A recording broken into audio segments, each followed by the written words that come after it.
오늘부터 이 교회는 교회록에 따라서 대강절 기간을 지나게 됩니다. 예수님이 이 땅에 오심과 다시 오실 것을 기대하고 기다리며 갈망하는 기간인데, 우리 청년들, 특히 이 자리에 함께하는 예배하는 청년들에게 요청드릴 것은, 오늘부터 우리가 좀 특별하게 4주 기간 동안 예배를 시작하려고 해요. 그것은 함께 말씀을 봉독하면서 시작하려고 합니다. 예수님 하신 말씀 중에서 자신을 두고 하신 말씀들이 있습니다. 얘들아, 나는 이런 존재야, 나는 너희를 위해서 이런 것들을 하려고 이 땅에 왔어라고 자기를 소개하시는 말씀들이 있거든요. 그 말씀들을 우리가 이 4주 동안 예수님을 기대하면서 고백하려고 합니다. 그 말씀 봉독할 때 예수께서 말씀하신 그 말씀들이 우리의 삶 가운데 진정으로 보여지고 드러나고 고백되기를 소망합니다. 오늘 함께 읽을 말씀은 누가복음 4장 18절에서 19절 말씀입니다. 가능하시다면 자리에서 다 같이 일어나셔서 이 주님이 나에게 하시는 이 말씀, 찾아오실 주님의 말씀을 함께 봉독하였으면 좋겠습니다. 함께 읽겠습니다. 주의 성령이 내게 임하셨으니 이는 가난한 자에게 복음을 전하게 하시려고 내게 기름을 부으시고 나를 보내사 포로된 자에게 자유를, 눈먼 자에게 다시 보게 함을 전파하며 눌린 자를 자유롭게 하고 지혜의 은혜를 전파하게 하려 하시리라 하였더라. 아멘. 우리의 삶 가운데 빛으로 찾아오시고 자유함과 다시 보게 함을 선포하실 그 예수 그리스도 임마누엘 하나님 함께 찬양하겠습니다. 고백합시다. 임마누엘, 임마누엘, 어린 양 우리를 구원하셨네. 임마누엘, 하나님 영원히 함께 하시네. 임마누엘, 어린 양 우리를 구원하셨네. 임마누엘, 하나님 영원히. 임마누엘, 어린 양 우리를 구원하셨네. 임마누엘. 나의 삶의 자리에 찾아오신 그 주님 기대하시면서 우리 전심으로 고백합시다.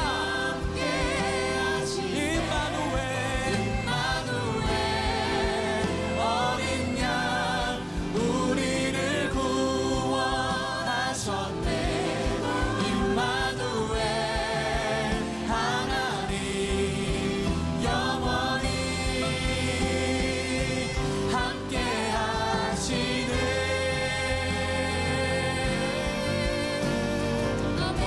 주님 말씀하셨습니다. 자유함과 다시 보게 함과 은혜를 선포한다고 주님 분명히 말씀하셨습니다. 오늘 우리의 삶의 자리에서 이것이 고백되고 선포될 수 있도록 함께하여 주옵소서. 고백합시다. 할렐루야, 할렐루야, 할렐루야. 소리 높여 찬양하라. 할렐루야, 할렐루야. 평강의 왕 그리스도. 할렐루야, 할렐루야.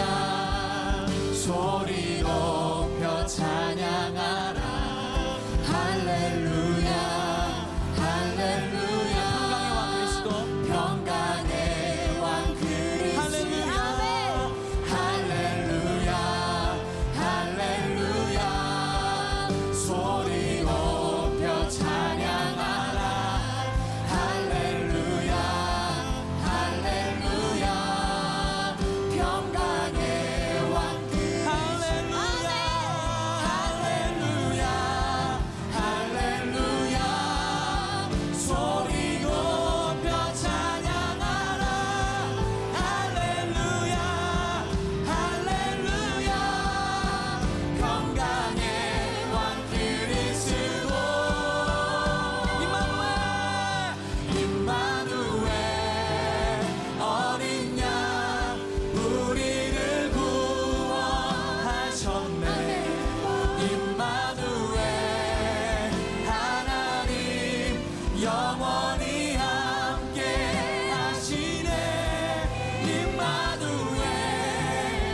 예수보다 더 큰 사랑 노래해.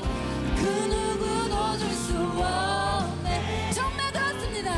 우리에게 자유 주신 놀라운 그 사랑, 그 큰 사랑, 예수보다 더 큰 사랑, 예수보다 더 큰 사랑, 그 누구도.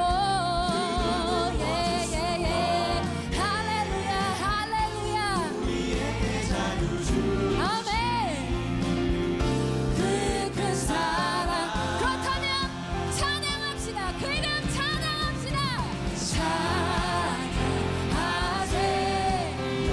주님, 우리가 영원토록 주 이름을 찬양하기 원합니다. 그 크신 사랑 앞에 내 삶을 드리고 반응하겠습니다. 할렐루야. 그 사랑 내 죄 씻어. 아멘. 세상 모든 능력과 권세보다 강하신 영원한 그 사랑 찬양하세. 할렐루야. 찬양하세. 영원히 오직 그 이름 한 분만을 찬양합시다. 할렐루야. 아멘. 위대한 그 사랑 내 죄 씻어. 오직 주님만이 하실 수 있습니다. 아멘. 능력과 권세보다 강하신 영원한 그 같이 하시는 그 사랑을 다시 한번 고백하며 나아갑시다. 찬양하세. 찬양하세. 할렐루야 할렐루야 할렐루야. 아멘. 아멘. 위대한 그 사랑 내 죄 씻었네. 세상 모든 능력과 권세보다 강하신 영원한 그 사랑. 우리 목소리로 고백합시다. 예수보다 더 큰 사랑.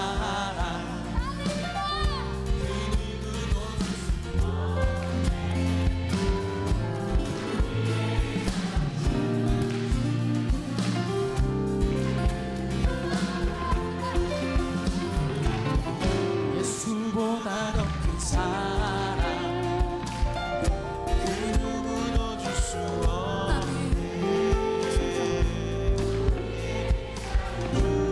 우리 한 번 더 고백합시다.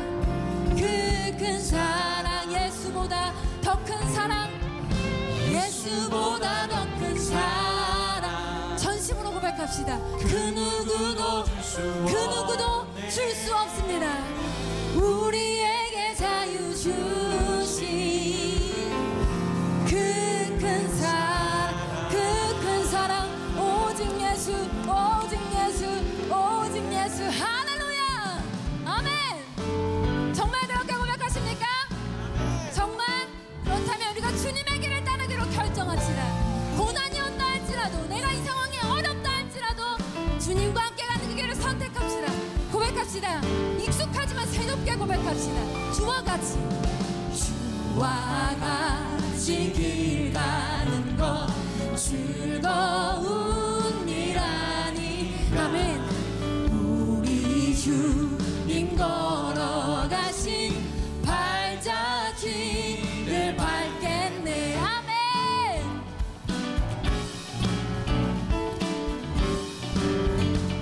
우리가 진짜로 고백합니다. 주와 같이 길 가는 것 즐거운 일 아닌가.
주님의 길을 따르기로 결정합니다. 아멘. 주님 나와 영원히 함께 하시니 기쁨으로 날마다 주님 따. 우리 다른 거 따라가지 않습니다. 한 걸음씩 또 한 걸음씩 주님 나와 영원히 함께 하시니 우리는 기쁨으로 걸어가리. 아멘. 한 걸음 한 걸음 주 예수와 함께 날마다 우리 한 걸음 나아가겠습니다. 한 걸음 주 예수와 함께 날마다 우리 목소리로 이렇게 고백합시다. 날마다 주님 따라 우리 목소리로 걸음씩 또 한 걸음씩 주님 나와 영원히 한 번 더 고백해봅시다. 기쁨으로 날마다 주님 따라가리. 한 걸음씩 또 한 걸음씩 아멘. 주님 나와 영원히 함께 하시니 기쁨으로 걸어가리. 할렐루야. 한 걸음 주 예수와 함께 날마다 우리 한 걸음 아멘. 한 걸음 주 예수와 함께 아멘. 날마다 우리 걸어가리. 할렐루야. 우리 함께 하시는 주님과 우리가 함께 걸어가기를 소망합니다. 할렐루야. 아멘. 우리의 길을 인도하시는 그분께 다시 한번 영광의 박수 올리겠습니다. 아멘.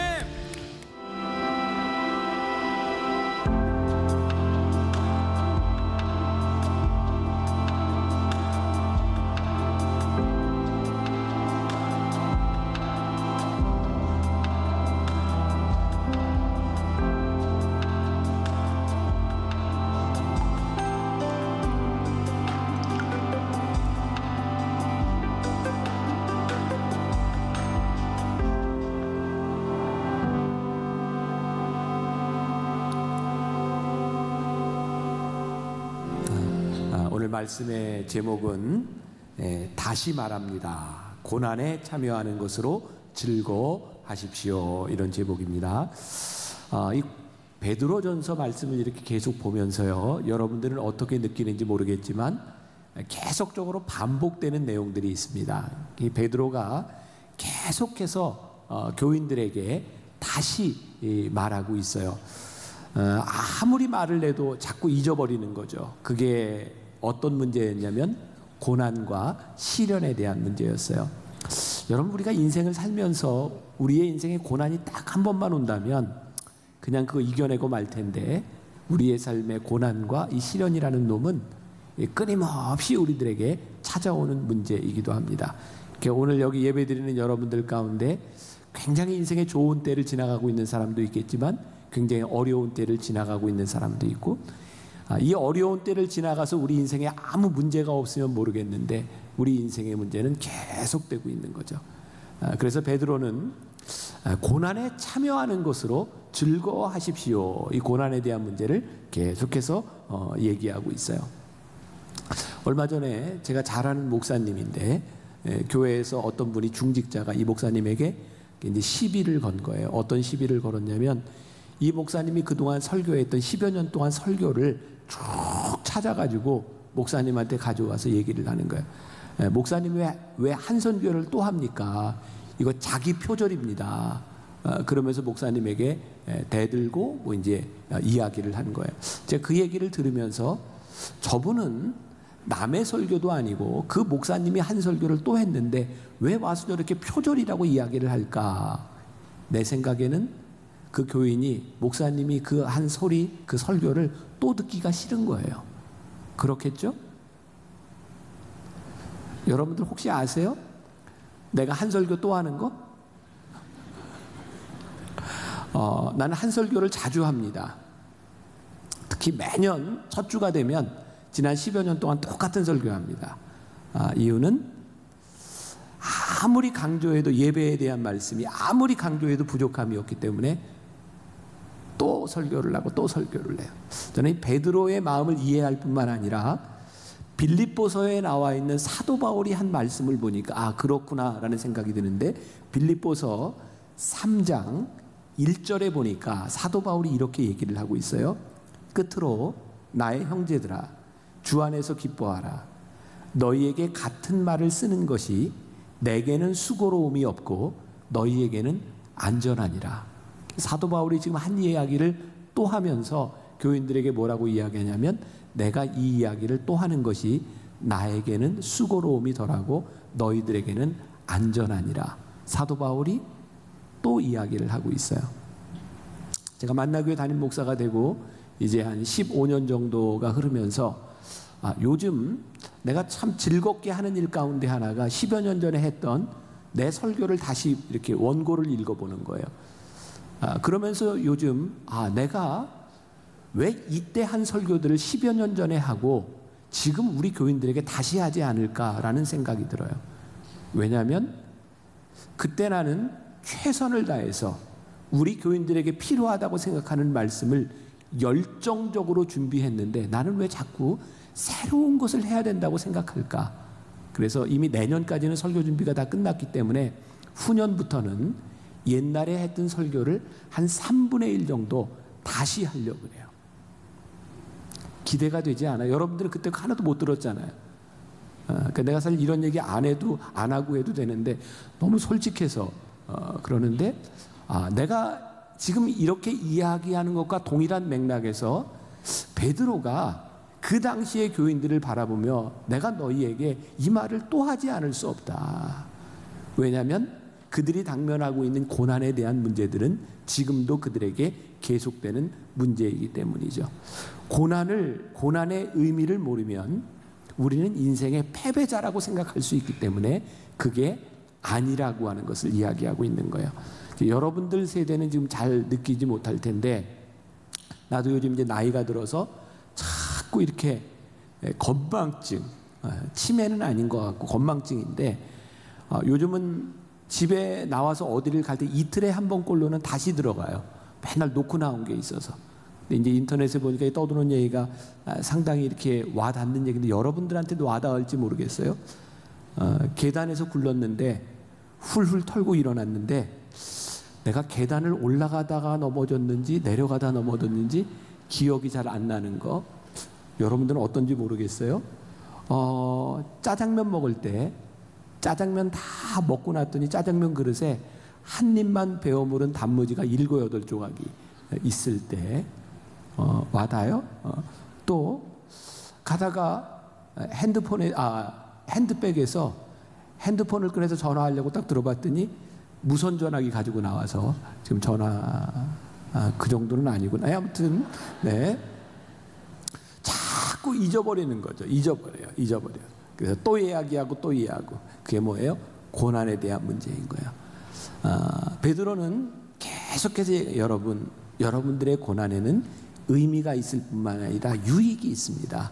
고난 가운데 즐거워하십시오. 여러분들에게 고난이 올 때 그 고난이 복되다고 얘기하십시오. 그것을 반복해서 이야기하고 있는 거예요. 오늘 말씀 12절과 13절 말씀 자 다시 한번 봅니다. 사랑하는 자들아 너희를 연단하려고 오는 불시험을 이상한 일 당하는 것 같이 이상히 여기지 말고 오히려 너희가 그리스도의 고난에 참여하는 것으로 즐거워하라. 이는 그의 영광을 나타내실 때에 너희로 즐거워하고 기뻐하게 하려 하심이라. 자, 유진 피터슨이 메시지 성경에서 이 말씀을 이렇게 풀었습니다. 친구 여러분, 사는 것이 참으로 힘들더라도 하나님께서 일하시지 않는다고 속단하지 마십시오. 오히려 그리스도가 겪으신 고난의 한가운데서 여러분들이 있게 된 것을 기쁘게 여기십시오. 이 고난은 영광이 임박했을 때 여러분들이 통과해야 하는 영적 재련의 과정이기 때문입니다. 오늘 젊은이의 때를 살아가고 있는 여러분들의 인생의 누군가는 고난의 순간을 맞이하고 있는 사람이 있습니다. 그러니까 오늘 이 말씀은 지금 인생이 참 즐겁다 하는 사람들에게 주시는 말씀이 아니라 어쩌면 인생의 고난의 시기를 가고 있는 사람에게 오늘 이 말씀을 주고 있는 거예요. 이 베드로의 이야기로 내가 이렇게 풀어낸다면 여러분들이 지금 고난을 당하고 있다고, 여러분들이 이해할 수 없다고, 여러분들의 고난이 여러분들의 인생에 불공평하다 말하지 마십시오. 그렇게 속단하지 마십시오. 여러분들의 고난 가운데는 하나님의 의미가 있을 수 있고 그 일을 통하여 그 고난이 아름답다고 고백할 수 있으니 그렇게 속단하지 마십시오. 오히려 그 고난이 즐겁다고 이야기할 수 있는 것은 이 고난이 우리들의 인생의 하나의 독립된 사건이 아니라 우리들이 당하고 있는 고난은 그리스도의 고난에 참여하는 것입니다. 이게 무슨 이야기예요? 예수 그리스도께서 이 땅 위에 공생애를 사실 때 그분이 고난당하셨던 이유를 바라보니 내가 당하는 고난이 예수 그리스도를 믿는 믿음 안에서 보니 나도 그리스도의 고난에 참여하고 있구나. 그것이 여러분들에게 인정이 되고 그것이 고백된다면 여러분들 고난을 즐거워하십시오. 그리고 오늘 말씀 가운데 보니까 이 고난이라고 하는 것은 장차 올 영광과 연관이 되어 있는 거예요. 그러니까 고난은 영광과 연관이 되어 있는 거예요. 그러니 여러분들이 고난의 시간을 지나 하나님의 영광에 참여할 수 있으니 여러분들의 고난을 즐거워하십시오라고 말하고 있는 거예요. 우리들이 그리스도의 고난에 참여한다라고 하는 것은 이런 의미일 수 있을 것 같아요. 예수 그리스도의 흔적을 우리들이 가지는 거예요. 예수님이 따라가신 길을 우리들이 가며 우리들이 당할 수 있는 고난에 대한 문제이기도 해요. 제가 우리 교인들과 함께 성지순례를 참 여러 번 갔어요. 매번 가는 그런 성지순례 가운데 이렇게 은혜가 되고 우리 교인들과 함께 가는 이유 가운데 하나는 거기에 예수님이 사셨던 흔적이 있고 우리 믿음의 선배들, 성경에 나오는 믿음의 선배들의 삶의 흔적이 있는 곳이 우리들에게 굉장히 의미가 있기 때문이에요. 제가 성지순례 갔을 때 뭐 인상적이었던 게 여러 가지 있지만 두 가지 기억에 남는 게 있는데, 하나는 예수님께서 세례를 받으셨던 세례터에서 제가 교인들에게 요청한 거였어요. 여러분들이 세례를 받으셨지만 혹시 예수님이 세례를 받으셨던 이곳에서 여러분도 세례를 받기를 원한다면 한번 같이 나오십시오. 그래서 세례를 베푼 적이 있어요. 세례터 사진이 나올 텐데 저게 요단강입니다. 요단강 물이 어때요? 들어갈만 해요? 네, 조금 다음 사진 한번 보여줘 보세요. 네, 저렇게 들어갔습니다. 저 때 온도가 41도였습니다. 41도에 저런 물에 저기에는 막 이렇게 모기들도 떠다니고 있고 별거 깨끗하지 않았습니다. 저도 반바지 입고 반팔 입고 세례를 준 건 처음입니다. 저기에서 세례를 받는 사람들이 감격스러웠을까요? 감격스럽지 않았을까요? 참 신기하죠. 저 물에서 세례를 받는데 너무너무 감격스러웠어요. 예수님께서 세례를 받으셨던 그 물은 이미 2000년에 흘러가서 그 물은 더 이상 존재하지 않아요. 저희가 예수님이 세례를 받았던 세례터라고 이야기를 하지만 저것이 정말 맞는 것인지 그렇게 정확하게 고증도 되지 않았어요. 그런데 저곳에서 세례를 받는 것이 굉장히 감격스러운 거예요. 왠지 아세요? 이곳에서 예수님이 세례를 받고 예수님이 공생애를 시작하셨던 그 자리이기 때문에 우리들이 예수님의 흔적에 우리들의 발자취를 가기 때문에 신앙인들에게 그 자리가 굉장히 감격스러운 거예요. 지난해인가 우리 청년들과 함께 유대 광야를 갔을 때요, 정말 놀라운 수도원의 광경을 하나 보게 됐어요. 사진을 한번 보여주세요. 저런 광야에 저렇게 산길로 이렇게 가서 갈 수 있는 수도원이 있어요. 저게 중세 이전에 세워진 수도원이고요. 저기에 사람들이 살면서 저기에서 기도를 하며 지납니다. 아니 저기에 가는 것조차도 참 힘든 일이고요. 저기서 사는 것은 더욱 힘든 일이고요. 근데 저곳이 어디냐면 예수님께서 광야에서 시험을 당하셨던 곳이에요. 어떻게 저기서 사람들은 저들의 신앙을 지키며 저기에서 살 수 있었을까? 딱 한 가지일 것 같아요. 광야에서 시험을 당하셨던 예수님을 생각하며 그들은 그곳에서 인생을 살아가고 있는 거죠. 제가 2부, 3부 때 좀 실수를 했더니 교인들이 막 뭐라, 그 목사님 똑바로 얘기해야 된다고. 저기 남이섬에 가면 그 영화 촬영을 했던 곳이죠. 가을 동화? 겨울 연가? 주인공이 배용준, 최지우. 겨울 연가? 가을 동화는 누가 나왔어요? 송승헌, 송혜교. 이거 헷갈리면 큰일 난대요. 뭐 윤사마 찾는 사람들이. 그래서 이 겨울 연가 거기 그 남이섬에 가면 너무너무 재밌잖아요. 사람들이 막 모여서 사진 찍는 데가 이렇게 배용준 얼굴만 이렇게 뽕 뚫어놓고 거기에다 얼굴, 지가 배용준이 되는 것도 아닌데 거기 가서 사진 찍는 건 너무너무 좋아요. 그 중국 관광객들, 일본 관광객들 참 많이 옵니다. 참 재밌지 않아요? 근데 왜 그럴까요? 그들에게 감동을 주었던 그 현장에 서 있는 것만으로도 그들에게는 굉장히 감격스럽다고 느끼는 거죠. 여러분, 우리들의 신앙을 붙들어주는 것은요, 예수님이 사셨던 예수님의 삶의 흔적들이 우리들에게서 살아나기 시작할 때 그 신앙이 우리를 붙들어줘요. 근데 예수님의 삶을 통해서 우리들이 보는 것이 뭐냐면 우리를 위하여 고난당하신 예수님의 고난의 흔적들이 우리들에게 있는 거예요. 그러므로 우리들이 고난을 당함에도 불구하고 우리들이 즐거워할 수 있는 이유, 우리들이 믿는 게 있죠. 고난에는 유익이 있다는 거예요. 나도 이제 나이가 들어서요, 이제 후배 목회자들이 훨씬 더 많은 것 같아요. 후배 목회자들이 나한테 종종 이런 질문을 해요. 목사님도 목회를 하면서 어려움이 있었나요?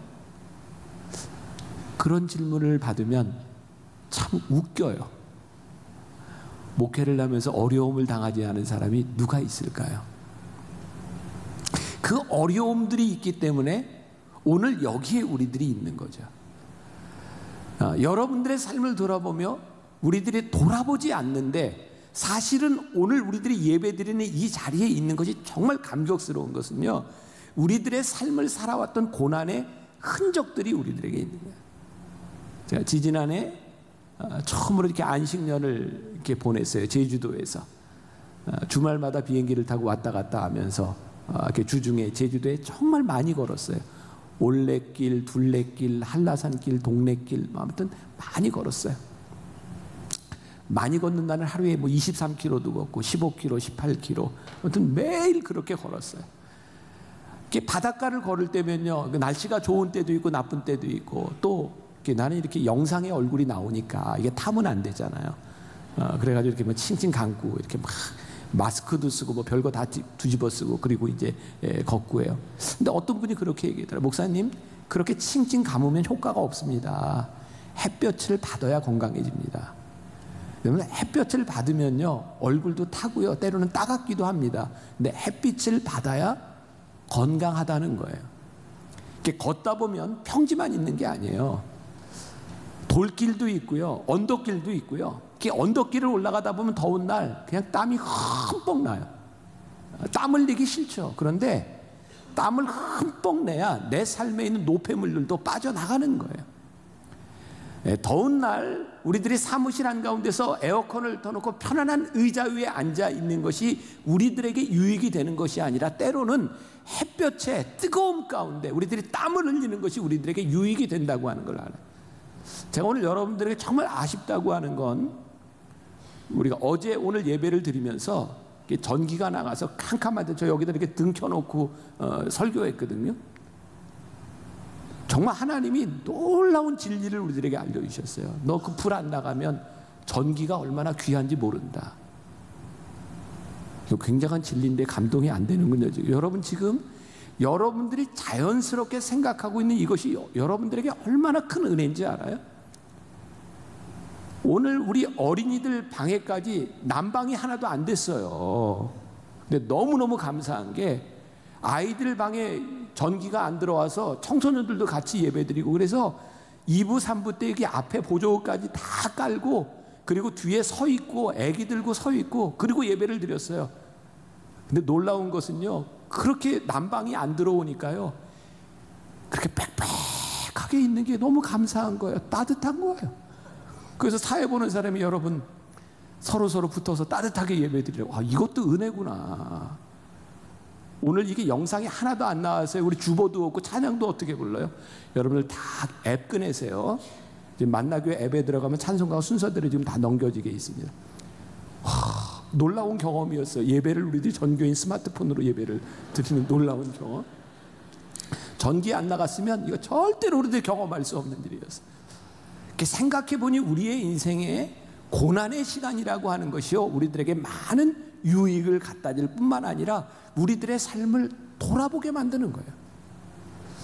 또 이 고난을 통해서 오늘 우리들에게 주는 또 하나의 유익이 있는데, 고난이 어둠이 아니라 빛이라고 하는 것을 우리들이 믿을 수 있도록 증거한다는 거예요. 고난을 통해 환한 그리스도의 영광이 드러나게 될 수 있다는 거예요. 마태복음 5장 16절에 예수님께서 너희들은 세상의 빛이라, 사람 앞에 비추게 하여 그들로 너희 착한 행실을 보고 하늘에 계신 너희 아버지께 영광을 돌리게 하라. 예수님이 우리들이 빛인데 우리를 보고 사람들이 하나님께 영광을 돌리도록 해라. 그런데 오늘 말씀과 연결해 보면 14절 말씀에 너희가 그리스도의 이름으로 치욕을 당하면 복 있는 자로다. 영광의 영 곧 하나님의 영이 너희 위에 계심이라. 아, 고난을 통해 하나님의 영광의 영이 우리에 있음을 보게 된다는 거예요. 자, 이 부분을 또 유진 피터슨의 메시지 성경에 보면 이렇게 표현하고 있어요. 여러분이 그리스도 때문에 모욕을 받으면 스스로 복되다고 여기십시오. 여러분 안에 계신 하나님의 영과 그분의 영광이 여러분을 사람들의 눈에 띄게 할 것입니다. 아마 오늘 베드로가 제일 하고 싶었던 얘기가 이 이야기였을 것 같아요. 여러분, 그리스도 때문에 여러분들이 고난을 당하고 모욕을 당하고 어려움을 당한다면 스스로 복되다 여기십시오. 여러분 안에 계신 하나님의 영, 그분의 영광이 여러분들을 사람들의 눈에 띄게 할 것입니다. 저는 이렇게 생각해요. 정말 우리가 고난 가운데 복되구나 라고 말을 할 때 사람들이 우리를 바라보며 우리들의 모습이 눈에 띄는 거예요. 누군가의 삶을 바꿔줄 수 있는, 우리들의 이 고난을 당하는 우리들의 삶의 태도를 통하여 하나님이 바꿔주시는, 변화시키는 인생을 우리들이 경험할 수 있다는 거예요. 우리들이 고난을 당해도 괜찮은 이유, 자 15절과 16절, 너희 중에 누구든지 살인이나 도둑질이나 악행이나 남의 일을 간섭하는 자로 고난을 받지 말려니와 만일 그리스도인으로 고난을 받으면 부끄러워하지 말고 도리어 그 이름으로 하나님께 영광을 돌리라. 구분하라는 거예요. 여러분들이 살인이나 도둑질이나 악행으로 인하여 고난을 받는 그런 고난은 받지 마십시오. 그런 고난이라면 여러분들이 회개해야 될 일입니다. 그런데 여러분들이 즐거워해야 될 고난이 있습니다. 그리스도인으로 고난을 받으면 부끄러워하지 말고 도리어 그 일로 인하여 하나님께 영광을 돌릴 수 있습니다. 그러니까 우리들이 왜 어떤 고난을 당하고 있는지 보라고 하는 이야기죠. 야고보서 5장 11절 말씀에 보라, 인내하는 자를 우리가 복되다 하나니 너희가 욥의 인내를 들었고 주께서 주신 결말을 보았거니와 주는 가장 자비하시고 긍휼히 여기시는 이시니라. 요 말씀은 제가 이번 이제 송구영신 예배 때 여러분들과 이제 말씀을 나누려고 준비를 해놨는데, 제가 비행기를 타고 오다 영화를 하나 봤어요. 그 뇌성마비로 미국의 그 세일즈 판매 왕에 오른 필 포터라고 하는 사람이 있습니다. 그 사람이 뇌성마비를 가지고 판매왕이 되었는데요. 그 사람의 이야기 가운데 성경 구절에 하나 툭 나오는데 그게 바로 이 야고보서 5장 11절 말씀이었어요. 보라, 인내하는 자가 우리를 복되다 하나니 너희가 욥의 인내를 들었고 주께서 주신 결말을 보았나니. 여러분 욥을 알죠? 욥은 참 많은 고난을 받았던 사람이에요. 그런데 그가 고난 가운데서 하나님의 축복을 받습니다. 여러분들이 욥의 인내를 들었고 주께서 하신 결말을 보았는데 주는 가장 자비하시고 긍휼히 여기시는 분이라고 하는 것을 우리들이 아니, 여러분들이 고난을 당하는 것을 그렇게 어려워하지 마십시오. 왜? 믿음 안에서 우리의 고난을 보자는 거예요. 자, 우리는 이 십자가라고 하는 말을 참 많이 듣고 많이 합니다. 십자가 하면 우리들에게 생각나는 게 고난이죠. 제가 10시와 12시 예배 때는 이렇게 부부들이 이렇게 앉아 있어서, 여기 신혼부부도 있고 한데 신혼부부들은 그런 느낌이 좀 덜할 텐데 오래 산 부부들 서로 이렇게 마주 보면서 어떤 느낌이 드세요? 오래된 부부들 한번 쳐다보세요. 아, 그런 느낌이 제일 많은 것 같아요. 아우, 내 십자가. 부모와 자식 간에 이렇게 보면 아우, 내 십자가. 십자가 내가 생각할 때, 어떻게 보면 우리들에게 주어진 아름다운 관계들, 가장 가까운 관계들이 우리들에게 십자가로 느껴질 때가 있죠. 그런데 한번 생각해 보세요. 우리들에게 십자가를 지라고 말씀하셨을 때 우리들이 생각하는 것처럼 저게 내 십자가야, 그러니 내가 평생 지고 가야 돼 라고 생각한다면 십자가가 얼마나 힘들겠어요. 그런 십자가를 우리들이 평생 지고 어떻게 살아가겠어요. 근데 하나님께서 우리들에게 십자가라고 말씀하셨을 때는 그것이 무겁다, 여기에서 끝나는 것이 아니라 그것이 너의 십자가니 그 십자가를 너에게 지라고 말씀하시는 거죠. 자, 십자가를 지라고 하는 말은 무슨 말씀일까요? 십자가를 지고 살아라라고 하는 말씀이 아니라 십자가에서 네가 죽으라는 말씀이겠죠. 우리가 왜 십자가를 지면서 이렇게 힘들까 생각해 보세요. 우리가 십자가를 진다, 십자가에 매달렸어요. 여기에 뭐 밧줄로 묶었다고 합시다. 밧줄로 묶어서 아무튼 십자가 가지고 그냥 평생을 그렇게 살아. 얼마나 무겁고 힘들겠어요. 근데 게다가 예수님처럼 손에 못을 받고 발에 못을 받고 우리들이 십자가 위에 매달려 있다고 생각해요. 얼마나 고통스럽겠어요. 그러면 정말 우리들이 십자가를 지고 우리들이 고난을 당한다고 하는 것이, 우리들이 주님의 고난의 발자취를 따라간다고 하는 것이 정말 평생 이렇게 십자가 위에 매달려서 고통을 당하면서 사는 것일까? 아니죠. 어떤 분의 글을 읽다 보니까 정말 멋진 표현이었어요.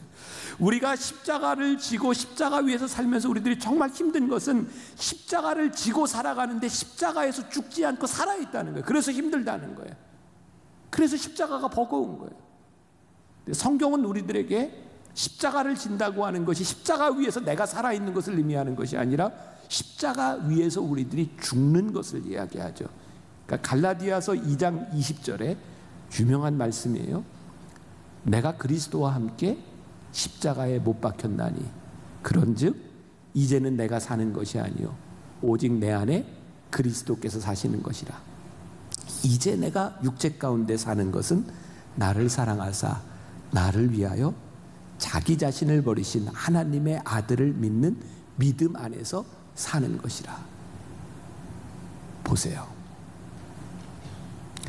내가 그리스도와 함께 십자가에 못 박혔나니 이제는 내가 사는 것이 아니요 내 안에 그리스도께서 사신 것이라. 내가 십자가를 진다고 하는 것은요, 십자가 위에서 내가 사는 것이 아니라 십자가와 함께 그리스도와 함께 내가 죽고 하나님의 아들을 믿는 믿음 안에서 이제는 더 이상 내가 사는 것이 아니요 그리스도 예수께서 사는 것입니다 라는 믿음의 고백으로 살아가는 거예요. 그때 십자가의 고난이 우리들에게 복된 거예요. 그래서 우리는 우리의 십자가와 고난을 복되구나 라고 말할 수 있는데, 그렇지 않다면 고난은 우리들에게 여전히 버거운 것으로, 아프고 힘든 것으로 끝날 수 있어요. 로마서 5장에 보면 사도 바울의 유명한 말씀이 있습니다. 5장 1절부터 5절까지 말씀 제가 봉독합니다. 그러므로 우리가 믿음으로 의롭다 하심을 받았으니 우리 주 예수 그리스도로 말미암아 하나님과 화평을 누리자. 또한 그로 말미암아 우리가 믿음으로 서 있는 이 은혜에 들어감을 얻었으며 하나님의 영광을 바라고 즐거워하느니라. 다만 이뿐 아니라 우리가 환난 중에도 즐거워하나니 이는 환난은 인내를, 인내는 연단을, 연단은 소망을 이루는 줄 알미로다. 소망이 우리를 부끄럽게 하지 아니함은 우리에게 주신 성령으로 말미암아 하나님의 사랑이 우리 마음에 부은 바 됨이니.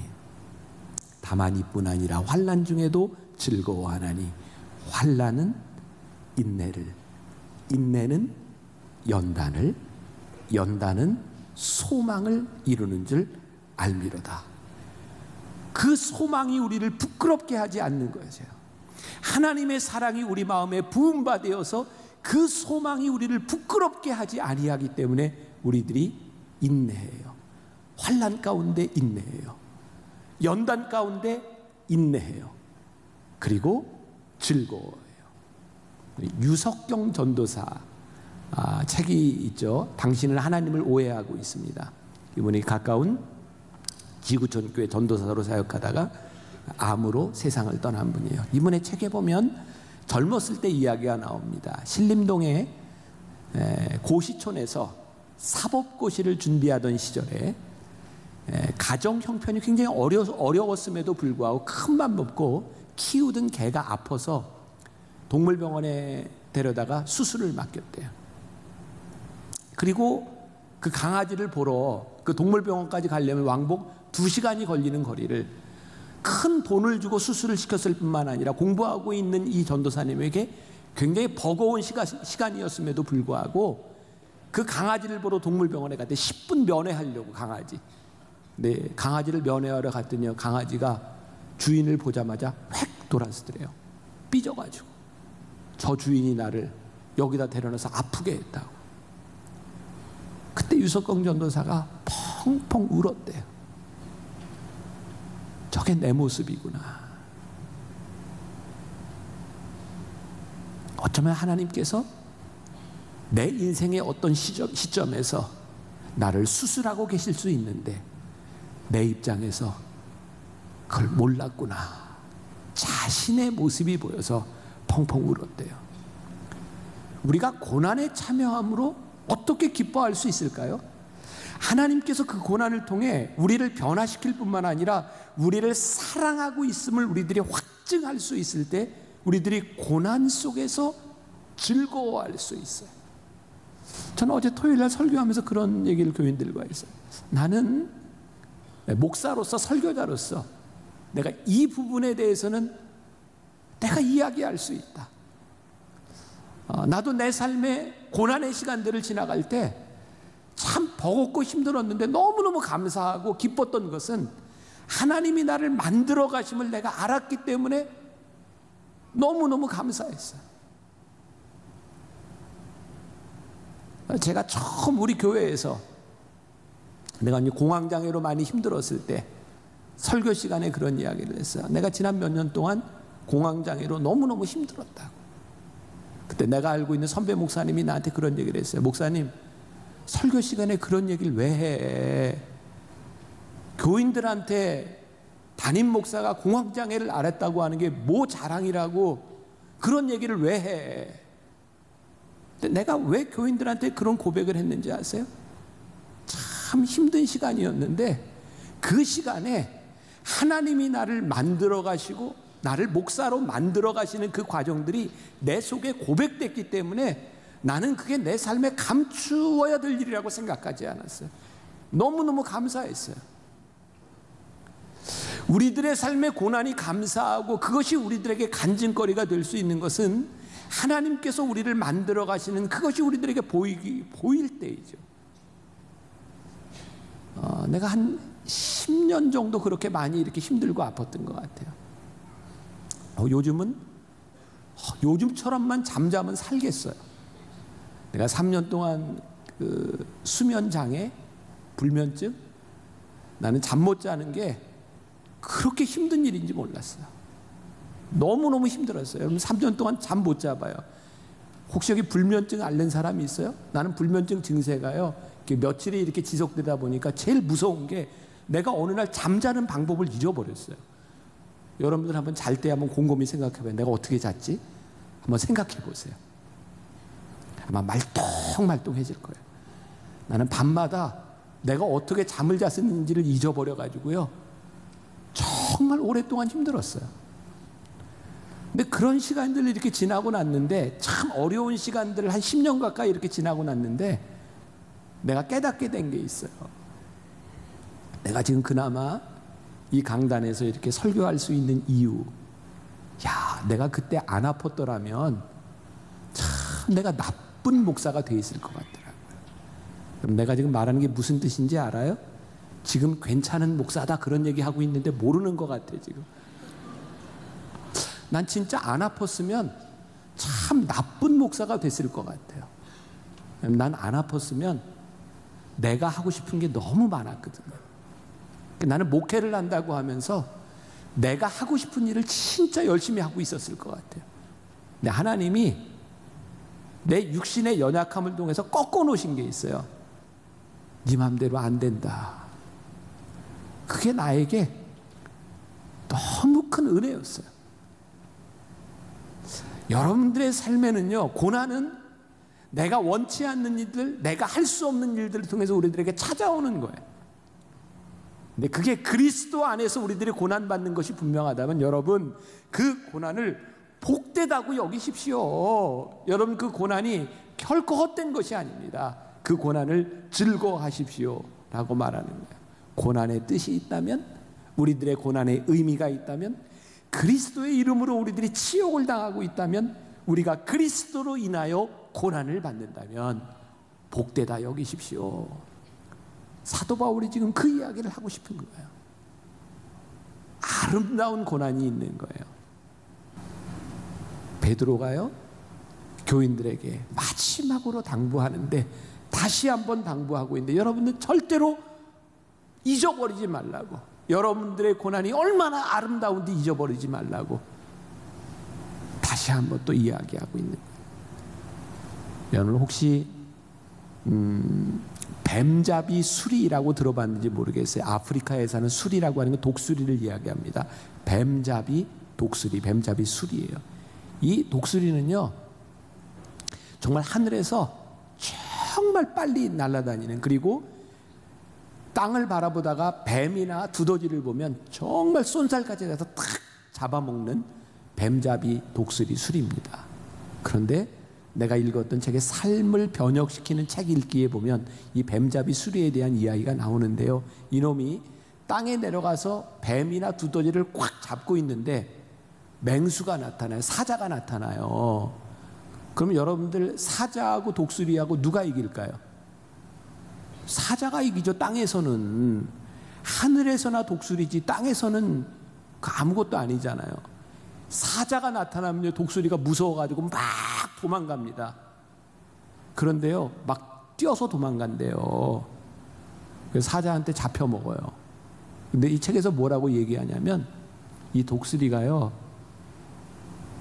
급하게 이 어려움을 당하면 당황해서 나는 걸 잊어버린대요. 그래서 뛰어가다가 잡혀 먹는답니다. 저에게 이런 생각이 들었어요. 베드로가 왜 우리들에게 이 고난에 대한 이야기를 계속해서 이야기하고 있는가? 우리들이 자꾸 잊어버리는 거예요. 우리들이 고난과 시련 가운데서 거기에 넘어지는 존재가 아니라 그 고난이 아름다운 것을 알아야 우리들이 견뎌낼 텐데, 그 고난이 힘들다고 생각하고 견디지 못하니까 거기에 쓰러지는 우리들의 모습이 너무나 안타까워서 다시 한번 베드로가 그 고난에 대해서, 여러분들의 고난이 아름다울 수 있고 영광스러운 고난이 있다는 것을 잊지 말라고 말하죠. 아마 들어봤는지 모르겠어요. 어떤 교회에서 목사님이, 담임 목사님이 많이 아파서 신장을 이렇게 이식해야 되는 상황이었대요. 모르겠어요. 요즘 교인들은, 여러분들은 내가 신장 아파서 이식한다 그러면 이식해 줄 사람이 있을까 몰라. 근데 옛날에는 그 교인들이 그렇게 참 마음이 좀 좋았던 것 같아요. 교인들이 다 목사님한테 내 신장 띄워주겠노라고 그랬대요. 이식해 준다고. 그러니까 이제 누구를 어떻게 결정할 수 없잖아요. 그래서 광고를 냈답니다.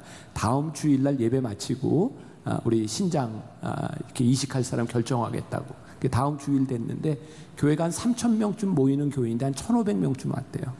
반은 안 오고. 그 예배를 마치고 말씀을 마치고 목사님이 이거 누구 거를 먼저 이렇게 맞는지 해야 될지 모르겠으니까 순서를 정하는데 깃털 있잖아요. 새털, 가느다란 새털을 가지고 후 불어가지고 떨어지는 사람 먼저 한번 해보자고. 그래서 목사님이 후 불었더니 깃털이 샥 이렇게 날아가더니 그날 대표 기도한 장로님 앞에 이렇게 딱 가니까 장로님이 간절히 기도하더니 믿습니다. 기도했더니 깃털이 팍 날아가더래요. 그때부터 사람들이 기도하기 시작했어요. 깃털이 이렇게 날아다니다가 바닥에 떨어졌어요. 그냥 그런 상상을 해봐요.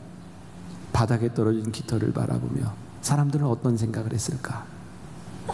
나에게 깃털이 오지 않았으니 다행이라고 생각했을까? 아니면 서로가 서로에게 참 부끄러웠을까? 내가 여러분들한테 신장 떼어달라는 얘기 안 하니까 너무 심각하게 듣지 마세요. 만일 우리가 감당해야 될 고난과 시련과 아픔과 십자가라고 하면 그것이 부끄러울 수 있고 그것이 아름다울 수 있고 그것이 자랑스러울 수 있고 수치스러울 수 있지 않을까. 그러니까 우리가 하나님의 사람으로 우리들이 믿음으로 내 안에 사신 그리스도를 믿는 믿음으로 산다고 하는 것이 무엇일까? 우리의 고난을 복되게 만드는 거죠. 이게 나에게 축복이구나. 믿음으로 고백할 수 있는 거죠. 오늘 말씀은 아무런 문제가 없는 때를 지나가고 있는 사람에게 하는 말씀이 아니라 고난의 때를 지나가고 있는 사람을 향해 오늘 하시는 말씀입니다. 오늘 여러분들의 고난을 복되다 말할 수 있기를 주님의 이름으로 간절히 축원합니다.